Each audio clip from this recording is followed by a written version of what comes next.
नमस्कार दोस्तों, YouTube channel जियो बलट में आपका एक बार फिर से स्वागत है। दोस्तों एसबीआई पीओ परी 2020 को टारगेट करते हुए अपन ने क्वांटिटेटिव एप्टीट्यूड की क्लासेस शुरू की थी और उसकी दोस्तों आज क्लास नंबर 22 है। 22 नंबर की आज क्लास है। इससे पहले दोस्तों इसकी 21 क्लासेज हो चुकी है। दोस्तों आज का जो टॉपिक अपना वो है एवरेज का और दोस्तों इसका है पार्ट 2। औसत का जो टॉपिक है उसका पार्ट 2 है दोस्तों। आज पार्ट 1 दोस्तों इससे पहले हो चुका है क्लास नंबर 21 के अंदर। तो दोस्तों यदि अभी तक आपने पार्ट 1 नहीं देखा औसत का तो आप प्ले लिस्ट में जाइए। इस यूट्यूब चैनल की प्ले लिस्ट में जाना, वहाँ पर आपको एसबीआई पीओ परी 2020 के नाम से प्ले लिस्ट मिलेगी। उसके अंदर जाकर आप ये वीडियो देख सकते हैं। दोस्तों यदि अभी तक आपने इस चैनल को सब्सक्राइब नहीं किया है तो प्लीज़ जो वीडियो के नीचे जो रेड कलर का बटन है उसको दबाकर इस चैनल को ज़रूर सब्सक्राइब कीजिए और दोस्तों साथ में बेल आइकन को ज़रूर दबाइए ताकि आपको प्रत्येक वीडियो का नोटिफिकेशन समय पर मिलता रहे। साथ ही दोस्तों इस वीडियो को लाइक कीजिए और अपने फ्रेंड्स के साथ दोस्तों इसको ज़्यादा से ज़्यादा शेयर कीजिए ताकि उनको भी इसका बेनिफिट हो सके। दोस्तों आज का अपना पहला क्वेश्चन है कि 27 लोगों की औसत लंबाई 162 सेमी है। इसमें से श्रेया की लंबाई हटा दी जाए तो औसत 1 सेमी कम हो जाता है। क्या हुआ दोस्तों, श्रेया की लंबाई हटा दी गई, श्रेया को हटा दिया गया तो जो औसत है वो 1 सेंटीमीटर कम हो जाता है। तो श्रेया की लंबाई दोस्तों कितनी है ये आपको बताना है। तो दोस्तों इसको सोल्व करने के लिए अपन क्या करेंगे दोस्तों कि जो 27 लोगों की औसत लंबाई है वो कितनी है दोस्तों 162 है। तो मैं यहाँ पे लिखता हूँ दोस्तों जो 27 लोग हैं उनकी लंबाई है दोस्तों 162। तो दोस्तों 27 को 162 से गुणा करने पर टोटल अपने पास में लंबाई आ जाएगी। तो 27 तो 162 से गुणा करते हो तो 27 दूनी 54, कैरी चला गया 5 और 27 को 6 से करेंगे तो 162 और ये 167 ये हो, फिर से 7 27 7 ये हो गया दोस्तों 43। तो 4376 दोस्तों यहाँ पे अपने पास में आया। ये बता रहा है दोस्तों कि श्रेया को हटा दे तो 27 लोग थे, एक को हटा दिया तो अब दोस्तों कितने बच गए, ये 26 बच गए। और क्या बोल रहा है कि जो औसत लंबाई है उस पर क्या असर पड़ रहा है, वो क्या दोस्तों एक कम हो रही है। तो एक कम हो रही है तो दोस्तों कितनी हो गई, वो एक कम होकर 161 हो गई। अब क्या करेंगे 26 को दोस्तों अपन 161 से मल्टीप्लाई करेंगे। तो 26 से 161 को जब मल्टीप्लाई करेंगे तो ये आ जाएगा अपने पास में 6 और ये 26 6 ये आ जाएगा 8 1 4 4186 अपने पास में आ जाएगा। अब 4376 में से दोस्तों 4186 अपन माइनस करेंगे तो ये अपने पास में आ जाएगा 8 8 1 188 सेंटीमीटर। तो दोस्तों अपन बता सकते हैं कि जो श्रेया की लंबाई है वो कितनी है दोस्तों 188 सेंटीमीटर है। ऑप्शन नंबर सी है। तो ऑप्शन नंबर सी जो है वो इस क्वेश्चन का सही आंसर है। ऑप्शन नंबर सी को आपको दोस्तों यहाँ पर टिक करना है। ये तो था दोस्तों इस क्वेश्चन को सोल्व करने का थोड़ा सा लंबा मेथड, लेकिन दोस्तों थोड़ा सा यदि आप दिमाग को काम में लो, थोड़ा सा ध्यान से देखो तो आप इस क्वेश्चन को इजी वे में इस प्रकार से सोल्व कर सकते हो। उसकी जब बंदे 127 बंदे थे तब उनकी लंबाई का औसत था वो 162 था, ठीक है। फिर दोस्तों एक बंदा कम कर दिया तो बंदे कितने हो गए दोस्तों 26 हो गए। तो औसत पर कितना फर्क पड़ रहा है, सिर्फ एक का फर्क पड़ रहा है। तो दोस्तों 162 में आप 26 यदि प्लस करो तो आपको 188 मिलेगा। तो डायरेक्ट दोस्तों आप इस प्रकार से इस क्वेश्चन को आप डायरेक्ट भी ऐसे आप सोल्व कर सकते हो। 26 क्यों प्लस किया, क्योंकि दोस्तों सिर्फ एक सेंटीमीटर का फर्क आ रहा है तो सिर्फ 26 का ही फर्क आया। तो 26 उसकी ज़्यादा थी ना, 26 उसकी इससे 26 ज़्यादा थी तभी तो एक कम हुआ है। वो औसत एक तभी कम हुआ क्योंकि 26 उसकी ज़्यादा होगी तभी वो कम हुआ है। तो इस हिसाब से भी दोस्तों आप इस क्वेश्चन को सोल्व कर सकते थे। इसके बाद में नेक्स्ट क्वेश्चन है दोस्तों 4 सतत सम संख्याओं पी क्यू आर एस बढ़ते हुए क्रम में। तो इसको मैं लिख लेता हूँ दोस्तों पी क्यू आर एस। इन चारों संख्याओं का दोस्तों जो औसत दिया हुआ है वो कितना दिया हुआ है, इन चारों संख्याओं का औसत दिया हुआ है दोस्तों 51। तो दोस्तों चार संख्याओं का औसत अपन को 51 दिया हुआ है। तो दोस्तों किसी भी संख्या का यदि अपन को औसत दिया हो तो जो औसत होती है वो एकदम बीच की संख्या होती है। तो दोस्तों यदि बीच की संख्या मानो तो क्यू और आर के भी बीच में, तो दोस्तों यदि क्यू की वैल्यू हो सकती है 50 और इसकी आर की वैल्यू हो सकती है दोस्तों 52। और सम संख्या है, चार सतत सम संख्या है इसलिए मैंने 50 और 52 किया तभी तो ये बीच में 51 आएगा। और ये एस हो जाएगा दोस्तों 54। और दोस्तों इधर जो पी है वो कितना हो जाएगा 48। पी कितना हो जाएगा 48 हो जाएगा। पूछ क्या रहा है कि पी और आर का गुणनफल। तो पी और आर का गुणनफल आपको निकालना है। ये पहले तो आप ये, यदि आपको ये चीज़ समझ में नहीं आई है तो मैं आपको दोबारा बता देता हूँ कि 4 सतत संख्याएं इन्होंने बताई है PQRS। उनका औसत दिया है दोस्तों इन्होंने 51। तो इनका दोस्तों औसत 51 है, तो इनकी वैल्यू कितनी हो गई, 51 × 4, 4 पंच 20, 204। इनका योग हो गया दोस्तों 204। अब दोस्तों इसका कहने का मतलब ये हुआ, यदि पहली संख्या अक्स है तो 4 सतत सम संख्याओं की बात कर रहा, तो अगली संख्या कैसे आएगी दोस्तों।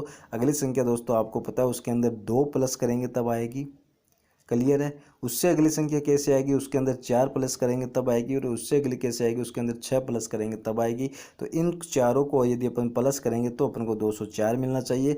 तो ये इनको प्लस किया तो ये हो गया अपने पास में 4x + 12 = 204। ये हो गया अपने पास में 4x + 12 = 204। 204 को इधर लेके जाएंगे तो माइनस हो जाएगा, ये हो जाएगा 192। 4 से इसको कैंसिल करेंगे तो 4 चौक 16, 8 चौक 32। अक्स की वैल्यू कितनी आ गई, 48। यानी जो पी की वैल्यू है वो 48 हो गई, पी की वैल्यू, क्यू की वैल्यू 50 हो गई, आर की वैल्यू 52 हो गई, एस की वैल्यू दोस्तों 54 हो गई। सेम वही है, मैंने बिना कैलकुलेट करके आपको समझाया था, फिर से समझाता हूँ बिना कैलकुलेट किए, कि चारों संख्या जो आपको ये दे दी PQRS है, जो सतत सम 4 लगातार की सम संख्या है, तो उनका औसत 51 दिया हुआ, तो 2 इधर बीच की ये सपोज कोई संख्या है, तो ये होती है उनकी औसत। औसत का मतलब यही तो है, सबको इक्वल कर दिया अपन ने। तो ये 51 है तो ये 50 हो गई, ये देख लो सम है, ये इधर 52 हो जाएगी, ये सम है, इससे अगले वाली सम 54, और 50 से पीछे वाली सम कितनी हो जाएगी, 48। तो 50 से पीछे वाली सम 48 हो जाएगी। तो मैं दोस्तों इनको फिर से लिखता हूँ, PQRS। ये अपन ने 48 फाइंड कर ली, ये अपन ने 50 फाइंड कर ली, ये अपन ने 52 फाइंड कर ली, और एस की वैल्यू अपन ने कितनी निकाली, 54 निकाली। तो अब अपन को क्वेश्चन बोल रहा है दोस्तों P और R का गुणनफल कितना है। P और R का गुणनफल दोस्तों अपन को निकालना है। तो P की वैल्यू 48 है, R की वैल्यू दोस्तों 52 है। तो 48 और 52 का गुणनफल दोस्तों अपन को निकालना है। तो 48 और 52 का गुणनफल हो जाएगा दोस्तों 2496। 2496 ऑप्शन नंबर बी में है। तो ऑप्शन नंबर बी को आपको टिक करना है। आपके क्वेश्चन का सही जवाब है ऑप्शन नंबर बी। अब दोस्तों आप कहोगे कि 48 को आपने 52 से इतने जल्दी मल्टीप्लाई कैसे किया। तो दोस्तों थोड़ा सा आपको दिमाग ये लगाना है कि ये जो 48 है वो 50 से कितना कम है, 2 कम है। और ये 52 भी दोस्तों 50 से कितना ज़्यादा है दोस्तों, 2 ही ज़्यादा है। ये 2 कम है, ये 2 ज़्यादा, संख्या सेम है। तो क्या करना है, तो किससे कम ज़्यादा कर रहे हैं अपन इसको, 50 से कम ज़्यादा कर रहे हैं। तो अपन को क्या करना है दोस्तों, 50 का स्क्वायर करना है। 50 का स्क्वायर हो गया दोस्तों 2500, और 2500 में से इस 2 का स्क्वायर करना है, वो हो गया 4, वो अपन को माइनस कर देना है।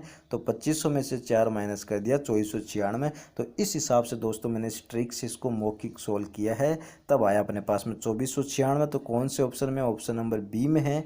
ऑप्शन नंबर बी को आपको टिक करना है। नेक्स्ट क्वेश्चन है दोस्तों इसके बाद में, 50 विद्यार्थियों की एक कक्षा का एक परीक्षा में औसत प्राप्तांक 38 है।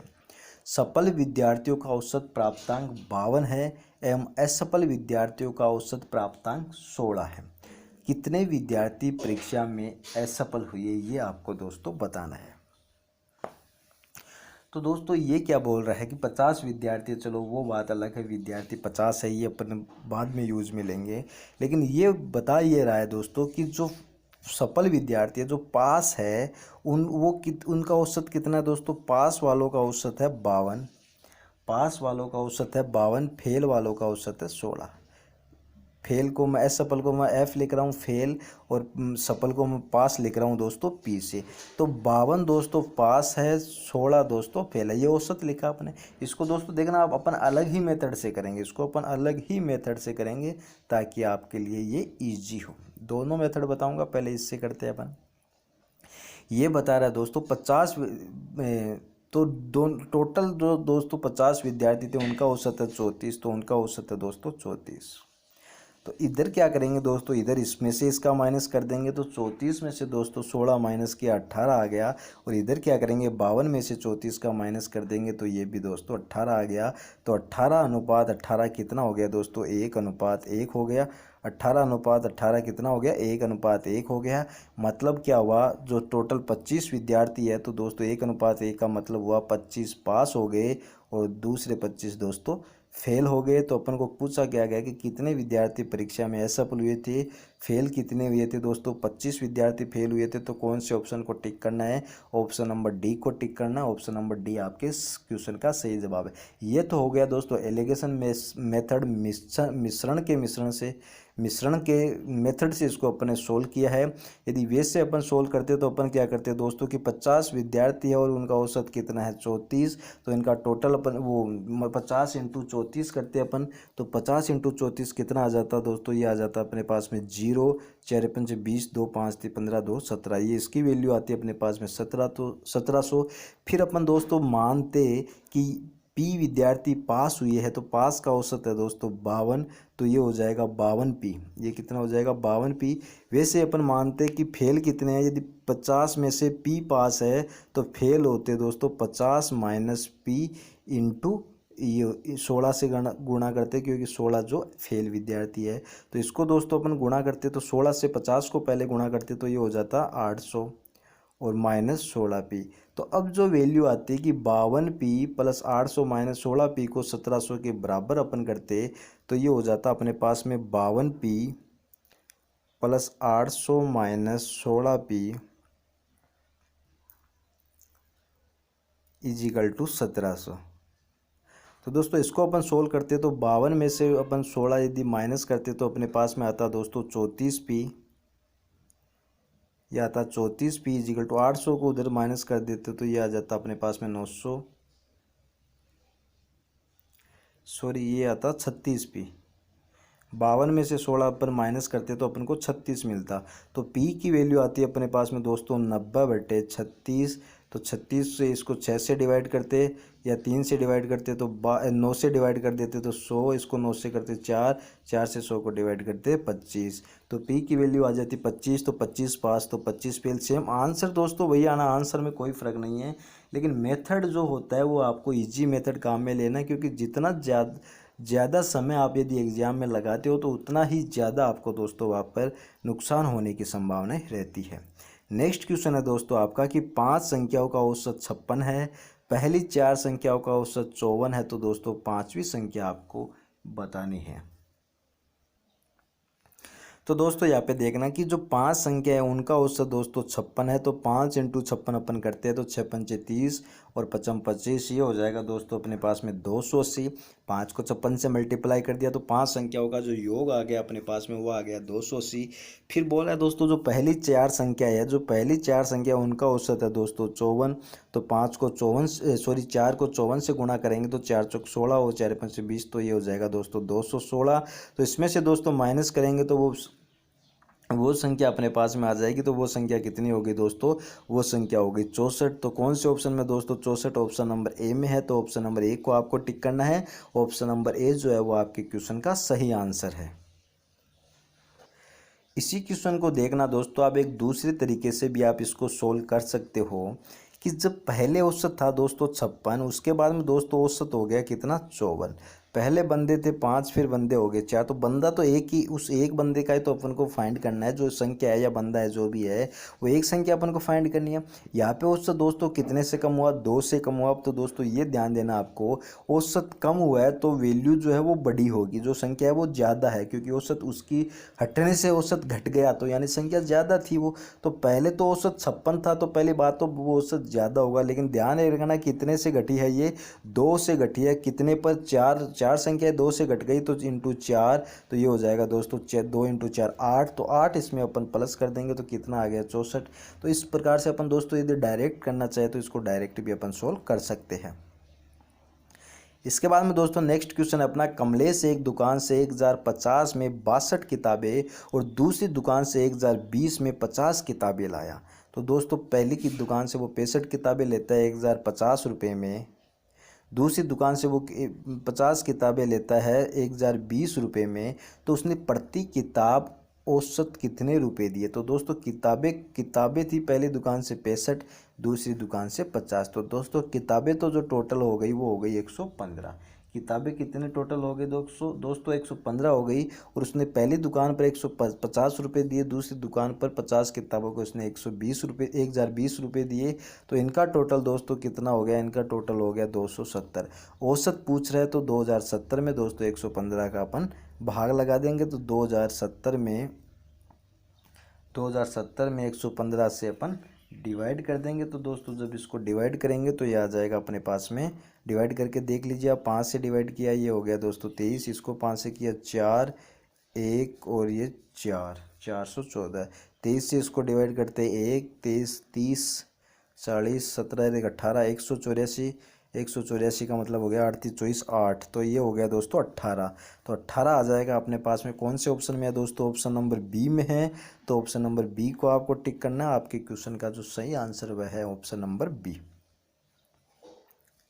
नेक्स्ट क्वेश्चन दोस्तों, क्वेश्चन नंबर 6 अपने पास 20 छात्रों की एक कक्षा में विज्ञान विषय में औसत अंक 68 है। तो 20 छात्रों की एक कक्षा है जिसमें विज्ञान विषय में औसत अंक 68 है। यदि 2 छात्रों के 72 और 61 अंकों को गलती से 48 और 65 पढ़ लिया हो तो सही औसत क्या है, ये आपको बताना है। तो दोस्तों क्वेश्चन है यहाँ पे अपने पास में कि जो 20 छात्र है, 20 छात्रों का दोस्तों जो औसत है वो है 68। क्लियर है। फिर ये क्या बता रहा है दोस्तों कि जो 2 छात्र थे उनके जो 72 और 61 अंक थे, अंक तो थे दोस्तों उनके एक्चुअल में अंक कितने थे? 72 और 61 थे, लेकिन उनको उन्होंने पढ़ा कितना दोस्तों? उन्होंने पढ़ा इसको 48 और 65। गलत, ये गलत है, ये गलत है। जो गलत है वो 68 में शामिल हो चुका। सही उनका कितना था? सही उनका था 72 और 61। तो अपन देखेंगे तो इनका टोटल देखते हैं दोस्तों। तो ये हो गया दोस्तों 113 और ये हो गया दोस्तों 133। तो इसके अंदर दोस्तों कितने का डिफरेंस आ रहा है दोस्तों? 20 का डिफरेंस आ रहा है। कि उन्होंने क्या किया, ये गलत है, ये वाला गलत है, 113 जो है वो गलत है। उन्होंने क्या किया, वो गलत लिखा, तो उन्होंने क्या हो गया, उससे उनसे वो 20 कम हो गया। भाई उन्होंने गलत लिखा तो उनसे वो 20 कम हो गया। कम होने का मतलब दोस्तों औसत ज़्यादा आएगा, बढ़ेगा। 68 था तो बढ़ेगा, कितना बढ़ेगा दोस्तों? छात्र भी 20 ही थे और डिफरेंस भी 20 का आया। तो ये हो गया दोस्तों 20/20, यानी जो औसत वह बढ़ेगा वो कितने से बढ़ेगा? 1 से बढ़ेगा। तो पहले कितना था दोस्तों? 68 था, तो अब कितना हो जाएगा? 1 बढ़ के दोस्तों 69, 69 हो जाएगा। तो दोस्तों ऑप्शन नंबर डी में है। ऑप्शन नंबर डी को आपको टिक करना है। आपके क्वेश्चन का सही जवाब है option number D. Question number 7 है दोस्तों अपना, एक कक्षा में 80 लड़कों की औसत आयु 15 वर्ष है। कक्षा में 15 लड़कों के एक समूह की औसत आयु 16 वर्ष है और कक्षा के दूसरे 25 लड़कों की औसत आयु 14 वर्ष है। कक्षा के बाकी बच्चों की औसत आयु याद कीजिए। पूछा क्या गया दोस्तों, समझना आप, कि 80 लड़के हैं कक्षा में जिनकी औसत आयु 15 वर्ष है। इन 80 में से दोस्तों एक समूह बनाया गया 15 का जिनकी औसत आयु 16 वर्ष है, और फिर 25 लड़कों का और समूह बनाया गया, उनकी औसत आयु दोस्तों 14 वर्ष है। अब दोस्तों जो स्टूडेंट बचे वो कितने बचे? 80 थे, 15 यहाँ आ गए, 25 यहाँ आ गए, तो 25 और 15 40 हो गए। तो अब कितने बच गए दोस्तों? 40 बच गए। तो इन 40 स्टूडेंट्स का आपको दोस्तों औसत याद करना। तो इसके लिए क्या करेंगे अपन, जो 80 टोटल स्टूडेंट है 80, उनका औसत 15 है, तो उनका अपन टोटल निकालेंगे। तो 80 स्टूडेंट है, उनका जो औसत है दोस्तों 15, इनका टोटल हो गया दोस्तों 1200। और दोस्तों जो 15 स्टूडेंट है उनका औसत है दोस्तों 16, तो इनका टोटल हो गया दोस्तों 240। और दोस्तों जो 25 स्टूडेंट है उनका जो औसत है 40, तो 25 400, ये हो गया दोस्तों 350। तो दोस्तों ये टोटल हो गया 1200। इसमें से 15 का 240 है, बाकी के 25 का दोस्तों 350 है। तो ये इसमें से माइनस कर देंगे। ये जब अपन इसमें से माइनस करेंगे 1200 में से, तो 1200 में से 200 ये माइनस कर दिया 1000 हो गया। ये 300 माइनस कर दिया दोस्तों 700 हो गया। 700 में से ये 90 मैंने माइनस कर दिया, तो मेरे पास आ गया दोस्तों 610। मेरे पास ये आ जाएगा 610। तो दोस्तों 610 जो योग है वो किसका है? 40 लड़कों का है। तो 610 में दोस्तों किससे डिवाइड करेंगे अपन? 40 से डिवाइड करेंगे। तो ये आ गया अपने पास में 61/4। 61/4 का मतलब हो गया दोस्तों 15.25। 15.25 कौन से ऑप्शन में है? ऑप्शन नंबर ए में है। तो ऑप्शन नंबर 1 को आपको टिक करना है। आपके क्वेश्चन का सही जवाब होगा दोस्तों ऑप्शन नंबर ए। इसके बाद में दोस्तों नेक्स्ट क्वेश्चन है आपके पास में, क्वेश्चन नंबर 8। 80 लड़कियों वाली एक कक्षा की औसत आयु 20 वर्ष थी। उनमें से 20 लड़कियों की औसत आयु 22 वर्ष और दूसरी 20 लड़कियों की औसत आयु 24 वर्ष। शेष लड़कियों की आपको औसत आयु दोस्तों निकालनी है। तो सेम उसी प्रकार का क्वेश्चन है दोस्तों कि 80 जो लड़की है उनकी आयु जो है वो 20 वर्ष, उनकी आयु का औसत 20 वर्ष है। उसमें से दोस्तों इन्होंने 20 लड़कियों की औसत आयु की बात की तो वो 22 है, और दूसरी 20 की बात की तो वो दोस्तों 24 है। तो दोस्तों 20 यहाँ पे काउंट हो गई, 20 यहाँ पे काउंट हो गई, टोटल थी दोस्तों 80। तो बाकी की जो लड़कियां बची वो कितनी बची, 40 लड़कियां बची। उन लड़कियों का दोस्तों आपको औसत यहाँ पे फाइंड करना है कि उन लड़कियों का औसत कितना। तो चलिए देखते हैं। तो सबसे पहले आया कि अपने पास में जो 80 लड़कियों है, 80 लड़कियों का औसत है दोस्तों 20 वर्ष। तो दोस्तों उनका टोटल हो गया 80 इंटू 20, ये हो गया दोस्तों 8 दूनी 16, 1600 अपने पास में। फिर बता रहा है कि जो उनमें से 20 लड़कियों की औसत आयु दोस्तों 22 वर्ष है। तो 20 लड़कियों की औसत आयु 22 है, तो 20 इंटू 22, तो 22 दूनी 44, ये हो गया दोस्तों अपने पास में 440। नेक्स्ट बताता है दोस्तों अगली 20 लड़कियों की औसत आयु 24 वर्ष है। तो ये हो गया दोस्तों 20 इंटू 24, तो 24 दूनी 48, तो ये हो गया दोस्तों 480। क्लियर है। तो दोस्तों 40 लड़कियां यहाँ पे हो चुकी, टोटल लड़कियां थी 80। तो इसमें से इसको माइनस करेंगे तो अब लड़कियां कितनी बच गई, 40 लड़कियां बच गई। और ये जो 440 और 480 है, इनको अपन 1600 में से माइनस करेंगे। तो 1600 में से मैं ये 400 माइनस करता हूँ तो मेरे पास आता है 1200। फिर 1200 में से मैं 400 माइनस करता हूँ तो मेरे पास में आता है 200, 800। 800 में से क्या करना दोस्तों, या 40 और 80 120 है, 800 में से 120 माइनस करते हैं तो अपने पास में आता है दोस्तों 680। तो दोस्तों कई बार क्या होता है, आप इसको अलग अलग लिखोगे, प्लस करोगे, माइनस, वैसे नहीं करना, आपको मन ही मन के अंदर कैलकुलेट करना है। तो दोस्तों 40 लड़कियों की आयु का योग हो गया 680। तो इनका औसत निकालेंगे तो क्या करेंगे अपन, 680/40। तो इसको डिवाइड कर दिया मैंने, 2 से डिवाइड करता हूँ 34, 2 से डिवाइड करता हूँ 17, तो ये हो गया 17 चौक 68। तो इसका औसत कितना आ गया, बाकी की जो शेष लड़कियां बची थी दोस्तों 40, उनका औसत दोस्तों कितना आ गया, उनका औसत आ गया 17। कौन से ऑप्शन में है, ऑप्शन नंबर डी में है। तो ऑप्शन नंबर डी को आपको टिक करना है, आपके क्वेश्चन का सही जवाब होगा दोस्तों ऑप्शन नंबर डी। इसके बाद में दोस्तों नेक्स्ट क्वेश्चन अपने पास में आता है कि एक क्रिकेटर अपनी 19वीं पारी में 98 रन बनाकर अपनी औसत 4 रन बढ़ा लेता है। क्या करता है क्रिकेटर, 98 रन बनाता है किसी पारी में और उसका औसत क्या होता है दोस्तों, 4 रन से उसका औसत बढ़ जाता है। तो वो पूछा क्या गया है कि 19वीं पारी के बाद उसकी औसत रन संख्या क्या है। 19वीं पारी के बाद उसकी औसत रन संख्या दोस्तों अपन को बतानी है। तो दोस्तों बात यहाँ पे क्या है कि जब वो 19 पारी खेलता है तो उसका औसत जो है वो 4 से बढ़ जाता है। समझना दोस्तों इसको आप,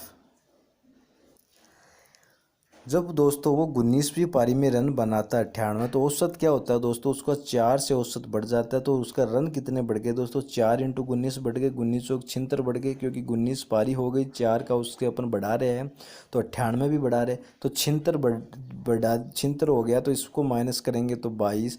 तो ये जो 22 क्या है दोस्तों, ये जो 22 है वो पहले का औसत है। ये 19वीं पारी खेलने से पहले उसका औसत निकाल दिया 22। अब उसको 19वीं पारी के बाद का औसत अपन को याद करना है। तो ये हो जाएगा दोस्तों, कितना प्लस करूँगा, 4 प्लस करूँगा तो कितना आ गया दोस्तों, ये आ जाएगा अपने पास में 26। तो कौन से ऑप्शन में है, ऑप्शन नंबर डी में है। तो ऑप्शन नंबर डी को आपको टिक करना है, आपके क्वेश्चन का सही जवाब है दोस्तों यहाँ पर ऑप्शन नंबर डी।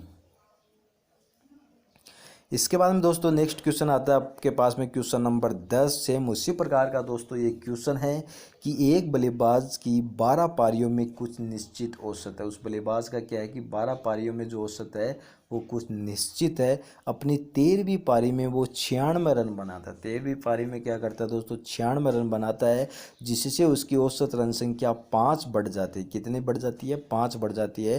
13वीं पारी के बाद उस बल्लेबाज की औसत रन संख्या याद कीजिए। तो अपन ने क्या किया था दोस्तों कि 13वीं पारी में वो रन बना रहा है दोस्तों 96। इसमें से अपन को माइनस करना है, क्या माइनस करना है कि उसका जो औसत बढ़ रहा है वो कितना बढ़ रहा है दोस्तों, 5 रन बढ़ रहा है। पारी कितनी होगी दोस्तों, उसकी टोटल 13 पारी हो गई, औसत बढ़ रहा है 5, तो 13 पंचे 65। तो 65 ये आ गया, तो 65 को इसमें से अपन माइनस कर देंगे तो ये आ जाएगा अपने पास में 31। कि उसका जो शुरू में औसत था दोस्तों वो था 31 था। अब इसके बाद में दोस्तों औसत कितना बढ़ा था, उसका औसत बढ़ा था दोस्तों 5। तो 31 में 5 औसत बढ़ा दिया तो कितना बढ़ के हो गया दोस्तों, वो हो गया 36। कौन से ऑप्शन में 36, ऑप्शन नंबर सी में है। तो ऑप्शन नंबर सी को आपको टिक करना है कि उसका जो औसत बढ़ा है वो 36 से बड़ा है, इसलिए उसका आंसर जो होगा वो ऑप्शन नंबर सी जो है वो इसका सही आंसर होगा। नेक्स्ट क्वेश्चन है दोस्तों, एक स्कूल की परीक्षा में लड़कों का औसत 71 है, जो बॉयज़ है दोस्तों उनका औसत जो है वो 71 है, और लड़कियों का औसत दोस्तों 73 है। तो क्वेश्चन है दोस्तों कि लड़कों का जो औसत है, लड़कों का औसत है दोस्तों 71, और दोस्तों जो लड़कियों का औसत दिया गया है वो लड़कियों का औसत दिया गया है दोस्तों 73।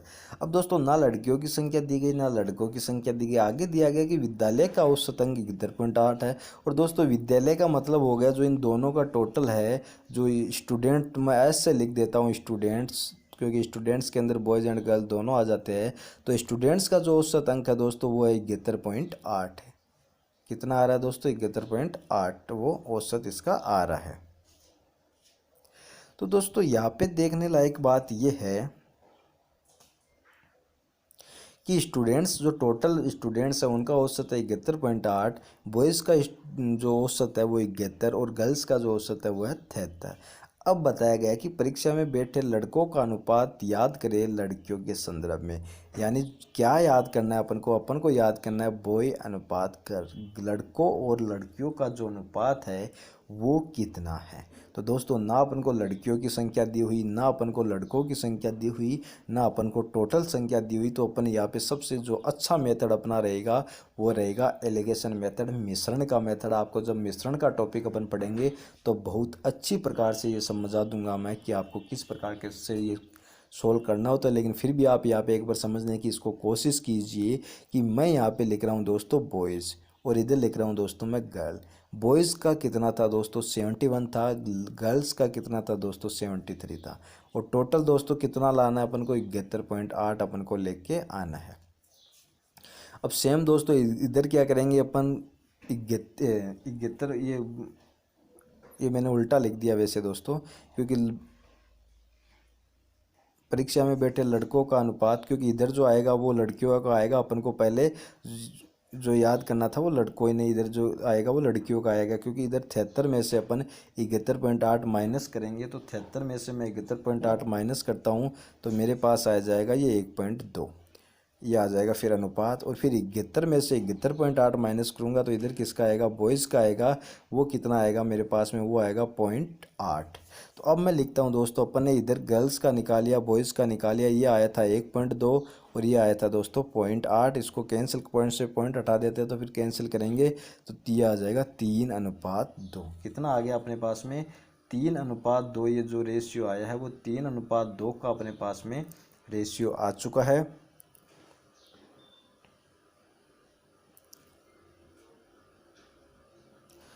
3:2। तो जो रेशियो आया अपने लड़कों का अनुपात लड़कियों के संदर्भ में या किसी भी पर, तो ये रेशियो है दोस्तों 3:2। तो कौन से ऑप्शन में? ऑप्शन नंबर सी में है, तो ऑप्शन नंबर सी को टिक कीजिए। दोस्तों थोड़ा सा यहाँ पे आप कन्फ्यूज़न होगा, मैं आपको इसे दोबारा से बताता हूँ क्योंकि शायद मैंने थोड़ा सी मिस्टेक की है यहाँ पे, कि जो लड़कों का था वो था 71, जो लड़कियों का था वो था 73, और जो आना कितना चाहिए था? 71.8 आना चाहिए था। तो ये जो 71 था वो किनका था? लड़कों का था। और 73 जो लड़कियों का था, तो इधर जो आएगा वो लड़कों का ही आएगा और इधर जो आएगा लड़कियों का ही आएगा। तो इसमें से इसको अपन ने माइनस किया 1.2 आया, इसमें से अपन ने माइनस किया 0.8 आया। तो 3 जो रेशियो आया है अपना वो बॉयज़ एंड गर्ल्स का रेशियो अपन के पास आया है। तो बॉयज़ एंड गर्ल्स का रेशियो हो गया दोस्तों 3:2। ऑप्शन नंबर सी में है, तो ऑप्शन नंबर सी को दोस्तों आपको टिक करना है। ऑप्शन नंबर सी आपके इस क्वेश्चन का सही आंसर होगा। इसके बाद में आता है दोस्तों नेक्स्ट क्वेश्चन अपना, क्वेश्चन नंबर 12। 20 पारियां खेलने के बाद एक बल्लेबाज की औसत 44.5 है। कितनी है उसकी औसत? 44.5 है। अपनी अगली पारी में कितने रन बनाने पर उसका औसत 45 हो जाएगा? तो उसके औसत को कितना करना है दोस्तों? 45 अपन को उसका औसत करना है। तो उसको कितना रन बनाने चाहिए ये बात ये अपन से पूछ रहा है। तो दोस्तों जब 20 पारियों की बात करें तो उसका औसत है दोस्तों 44.5। तो इसका टोटल हो जाएगा दोस्तों 44, 44, 88 और 1 89, 890 उसका टोटल हो गया। फिर दोस्तों 21वीं पारी में उसको कितने रन बनाए कि उसका औसत 45 हो जाए? तो 21 × 45 अपन को करना है। तो 21 5 ये 5 और 21 4 84, 84 ये 94, ये हो गया दोस्तों अपने पास में 94। तो इसमें से 945 में से 890 को माइनस करेंगे तो कितना आ जाएगा अपने पास में? अपने पास में आ जाएगा दोस्तों 55। कि उसको कितने रन बनाने होंगे दोस्तों अपनी 21वीं पारी में? उसको 55 रन बनाने होंगे ताकि उसका जो औसत है वो 45 हो जाए। तो कौन से ऑप्शन में? ऑप्शन नंबर ए में है। तो ऑप्शन नंबर ए को अपन को टिक करना है। ऑप्शन नंबर ए जो है अपने इस क्वेश्चन का सही आंसर है। दूसरा मेथड दोस्तों जो इस क्वेश्चन को करने का, जैसे पिछले काफ़ी क्वेश्चन में अपन ने किया था कि उसका औसत कितना लाना है, 45 अपन को लाना है। तो उसको शुरू में उसकी कितने पारियाँ थी दोस्तों? 20 पारियाँ थी। तो उसके औसत को ये कितना बढ़ा रहा है? 0.5 से दोस्तों ये उसके औसत को बढ़ा रहा है। कितने से बढ़ा रहा है? उस 0.5 से इसको बढ़ा रहा है। तो 0.5 से दोस्तों ये बढ़ा रहा है, तो 0.5 से बढ़ाएगा कि 0.5 से बढ़ा रहा है 20 को, तो कितना बढ़ेगा? ये 10 बढ़ेगा। 0.5 इंटू 20 करेंगे तो 10 बढ़ेगा। तो 45 है औसत आ रहा है। 45 एक पारी का आ रहा है। तो उसको कितने रन बनाने होंगे? 45 प्लस 10 उसको रन बनाने होंगे दोस्तों 55। उसको 55 रन दोस्तों वहाँ पर बनाने पड़ेंगे, तब उसका औसत 45 होगा। नेक्स्ट क्वेश्चन है दोस्तों, एक बल्लेबाज की 100 पारियों का औसत 36 है। कितनी पारी है दोस्तों? 100 पारी है जिनका औसत 36 है। जबकि उसके एक स्कोर को गलती से 90 की जगह दोस्तों 40 लिख दिया गया। उसको उनको लिखना कितना था दोस्तों? 90 लिखना था, लेकिन उन्होंने कितना लिख दिया दोस्तों? उन्होंने लिख दिया 40। क्या कर दिया उन्होंने? 40 लिख दिया। तो ये उन्होंने गलती कर दी। कितने की गलती कर दी? 50 की उन्होंने ये यहाँ पर गलती कर दी। अब क्या बोल रहा है दोस्तों कि इसमें कितने प्रतिशत गलती हुई? थोड़ा सा परसेंटेज को यहाँ पर मिक्स कर दिया दोस्तों औसत के अंदर। तो अपन यहाँ पे सोल्व करेंगे दोस्तों कि जो 100 पारियों का औसत 36 है, तो ये हो गई दोस्तों 100 पारी, औसत हो गया दोस्तों 36। तो टोटल रन हो गए दोस्तों उसके टोटल रन हो गए 3600। ठीक है। अब क्या बता रहा है दोस्तों? गलती से 90 की जगह क्या किया था इन्होंने? 90 की जगह इन्होंने यहाँ पर 40 लिखा था। क्लियर है? 40 लिखा था तो कितने की गलती कर दी? 50 की गलती कर दी। तो ये कितना होता दोस्तों? यदि 50 पूरा सही लिखते, 40 की जगह यदि 90 लिखते तो ये 3650 होता। क्लियर है? तो 3650 होता। तो दोस्तों गलती कितने की? 25 पर की। कितने? 50 की गलती की। और कितने पर गलती की दोस्तों? 3650 पे की। क्योंकि जो डिवाइड भाग देंगे वो नए वाले का भाग देंगे, जो सही है उसका भाग देंगे, गलत वाले का अपन भाग नहीं देंगे, क्योंकि जो सही है उस पर गलती की गई है, ना कि गलत पे। तो दोस्तों ये हो गया 50/36,450 इंटू 100। तो इसको दोस्तों अपन कैंसिल करेंगे, 7×5 = 35, 73। ये आ गया दोस्तों अपने पास में 100/73। 100/73 का मतलब हो गया दोस्तों 1 पॉइंट। ये दोस्तों 1 पॉइंट में एक किया, तो ऑप्शन नंबर डी को आप टिक कर सकते हो। 1.36 इसका सही आंसर है। कौन से ऑप्शन को टिक करना है? ऑप्शन नंबर डी को आपको यहाँ पे टिक करना है। आपके इस क्वेश्चन का यहाँ पे सही जवाब दोस्तों ऑप्शन नंबर डी ही है। इसके बाद में दोस्तों क्वेश्चन नंबर 14 अपना आता है कि एक पति और पत्नी की 5 वर्ष पहले जब उनका विवाह हुआ था तब औसत उम्र 23 वर्ष थी। तो दोस्तों 5 वर्ष पहले की ये बात कर रहा है, 5 ईयर्स पहले, 5 वर्ष पहले की ये बात कर रहा है कि जो पति और पत्नी थे उनकी जो औसत उम्र कितनी थी? 23 थी। तो पति और पत्नी की बात कर रहा है तो उनकी टोटल उम्र दोस्तों कितनी हो गई? 46 हो गई 5 साल पहले की। अब दोस्तों 5 साल बाद की बात करें तो पति की उम्र 5 बढ़ जाएगी और पत्नी की उम्र 5 बढ़ जाएगी। तो टोटल बढ़ गई दोस्तों 10। तो अब उनकी उम्र कितनी हो गई दोस्तों? 46 + 10 उनकी उम्र हो गई दोस्तों 56। अब दोस्तों इस क्वेश्चन को आगे देखते हैं। अब आज की डेट में उन दोनों की उम्र हो गई दोस्तों, हस्बैंड प्लस वाइफ की उम्र हो गई दोस्तों 56। अब उस पति पत्नी और एक बच्चे की औसत उम्र दोस्तों 20 साल है। अब एक बच्चा और आ गया दोस्तों, तो ये कितने हो गए? ये हो गए दोस्तों 3। और ये 3 हो गए और उनकी औसत उम्र कितनी आ रही है? 20 साल आ रही है। तो टोटल उम्र हो गई उनकी 60। तो दोस्तों अब इन तीनों की उम्र 60 साल है और अब उनकी दोनों की उम्र 56 साल है। तो दोस्तों अंतर कितने का आ रहा है? 4 का अंतर आ रहा है। 4 का अंतर आने का मतलब क्या हुआ कि जो बच्चे की वर्तमान आयु है वो कितनी है दोस्तों? 4 साल है। तो कौन से ऑप्शन में है? ऑप्शन नंबर बी में है। तो ऑप्शन नंबर बी को आपको यहाँ पर टिक करना है। आपके क्वेश्चन का सही जवाब आंसर ऑप्शन नंबर बी। तो दोस्तों यही आपको ध्यान में रखना है कि पहले की बात करें तो माइनस हो जाता है, आगे की बात करें तो प्लस हो जाता है, क्योंकि यहाँ पे पहले 5 वर्ष पहले दिया हुआ था। तो जब 5 वर्ष पहले की बात की अपने और उसके जब आगे आए तो अपने, तो एक पत्नी की भी 5 बढ़ेगी और पुरुष हस्बैंड की भी 5 बढ़ेगी। तो इस हिसाब से दोस्तों थोड़ा सा ध्यान रखते हुए अपन को क्वेश्चन को सोल्व करना होता है। नेक्स्ट क्वेश्चन है दोस्तों अपना, 16 विद्यार्थियों की औसत लंबाई 142 सेंटीमीटर है। यदि शिक्षक की लंबाई उसमें शामिल कर ली जाए तो औसत लंबाई 1 सेंटीमीटर बढ़ जाती है। तो शिक्षक की लंबाई दोस्तों क्या है, शिक्षक की लंबाई आपको दोस्तों यहाँ पर बतानी है।